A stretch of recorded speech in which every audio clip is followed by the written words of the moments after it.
Hello, everyone. Always is the Nigerian government. The Nigerian government that behaves like a terrorist government. It's the Nigerian government that inflicts terror on its people. It's the Nigerian government that will not allow its people freedom of assembly, of expression. It's the Nigerian government that will use everything, the state machinery, to go after peaceful protesters. But when it comes to those who have taken arms against the state, who are destroying lives and properties, the Nigerian government is nowhere to be found. The protesters, today is August 1st, and protesters have come out to simply say that, look, they are hungry. Look at the situation in the country. People are suffering. People are going through so much, and yet they are being mocked by those in government. They are, and even the illegitimate government is there, not bothered about what is going on, about the hardship that people are going through. And so people are coming out and protesting and saying this. And instead of those in government, when I talk about government now, I'm even talking, first of all, I'm talking about the legislative and the National Assembly, to come out and listen to the people, or even the illegitimate government there. No, they haven't. Of course, always, did you think Tinubu rigged the election to come and give you good governance or whatever? They are not bothered. They are not interested. They are just there, snatch, grab, whatever, run with it, do whatever it is that they want to do with it. But what we have now is that the security agents are the ones who are tear gassing, citizens. We saw a week ago get an injunction from the court. The Nigerian judiciary has become the toy of the executive in this country. The Nigerian judiciary is what is always used against the people. The Nigerian judiciary has repeatedly shown that they are captured. They are under, how do I put the word now? They are under the authority of those who are in executive, and most times any kind of injunction, any kind of judgment is gotten from them. And so yes, they've gotten an injunction that said that, the protesters should be at the MKO Abiola Stadium.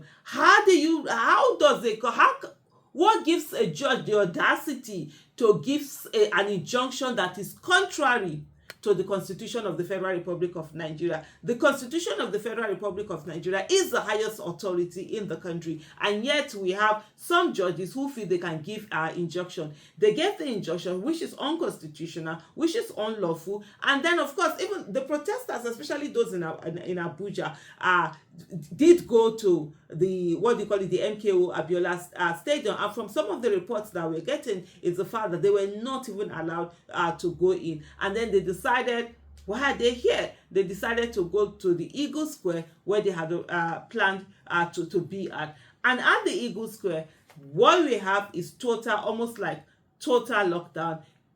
Protesters are being tear gassed. They've cordoned off the whole area. They've used metal. They've used barbed wire. They have cartons of tear gas in their cars. And gleefully, I've heard that the police are showing off, their tear gas and all of that. These same police have forgotten that they live in barracks that are deadly. They live in barracks that even animals will reject living in. They forget that they are suffering. They forget that their children go to schools where they do not get good quality education. They forget that even their children that have finished university, a good number of them are at home looking for jobs to do. They forget that when they go to market, the monies that they have are not enough to buy the items that they need to be able to take care, of the market. They forget that they are also suffering in this country, and they think that, the suffering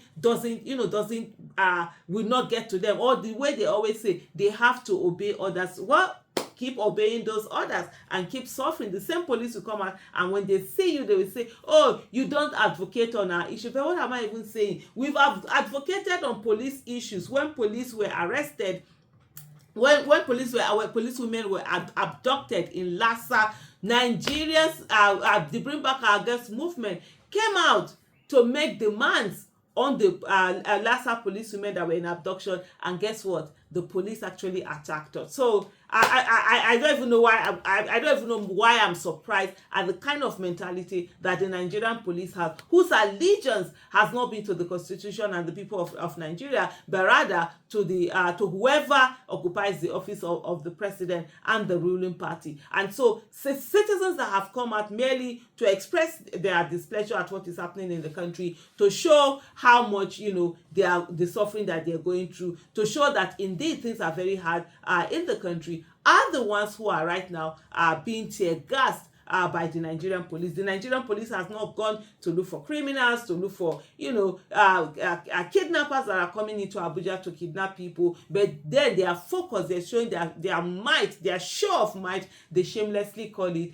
on citizens. But this show of might never gets to the place of the bandits, the kidnappers, the terrorists, and all of those that are there. And this is the kind of things that will escalate a protest, because the more you come out with force, the more resolved people are going to be to keep staying on the street. And when we are seeing this show of force, it shows that this illegitimate government of the former governor of Lagos State, Bola Ahmed Tinubu, has no intention of solving the problems of Nigeria, has no intention of ensuring that Nigerians get good life. But what am I talking about? Even during the campaign, the former governor of Lagos State, Bola Ahmed Tinubu, did say to Nigeria that he was going to reduce the purchasing power of Nigerians, and that's exactly what he has done now, reducing that purchasing power of Nigeria. So it's not surprising,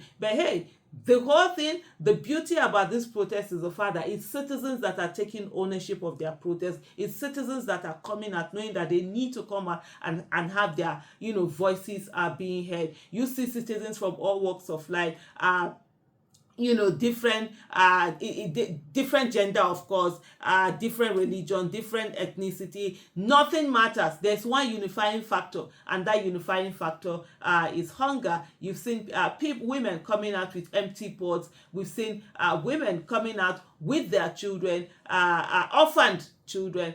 Some of them have said that their husbands have been killed by bandits, and they don't have anything. They're suffering. Nobody's taking care of them. And it's a protest. It's not a protest of empathy. A protest of empathy is where something has happened to somebody else and then you need to speak up for that person. No, this is a protest for survival. A protest for survival is the one that something is happening to you. You need to speak up for yourself. And if you don't speak up for yourself, you're going to go through so much, and a whole lot more. So this protest is that of Nigerians, and all over the country, Nigerians have come out, and Nigerians are saying enough is enough, that indeed government belongs to the people, indeed power belongs to the people, and power belongs to them. I must tell you, I'm absolutely proud of the Nigerian people, my fellow citizens, taking ownership and standing fair and insisting that in this country, no Nigeria is more Nigeria than any Nigeria. Thank you.